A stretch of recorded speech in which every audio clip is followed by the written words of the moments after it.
தைப்பூசத்துக்கு ஏற்கனவே நிறைய பேர் 48 நாள் விரதம் வந்து ஆரம்பிச்சிட்டாங்கங்க.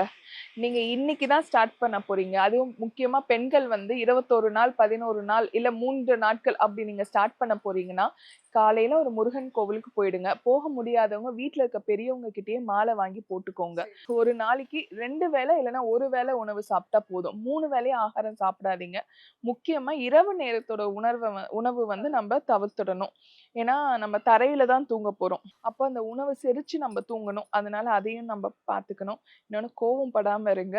கண்டிப்பா வந்து உங்களுக்கு பிடிச்ச முருகனோட பாடல வந்து நீங்க பாடணும். நீங்க பாடுங்க, இல்ல கேளுங்க. அவரே மனசுல நினைங்க. நெறைய கோவப்படாம இருங்க. இது நடந்துடுமோ, அது நடந்துடுமோ, அப்புறம் நம்மளுக்கு இது கிடைச்சிடுமோ அப்படின்னு சொல்லிட்டு இந்த கிவ் அண்ட் டேக் பாலிசில இறங்காதீங்க. கண்டிப்பா அவரு உங்களுக்கு நல்லது தான் பண்ண போறாரு. நீங்க அவர்கிட்ட சொல்லிட்டீங்கன்னா, அவள திருப்பி திருப்பி நீங்க டிஸ்டர்ப் பண்ணாம இருங்க.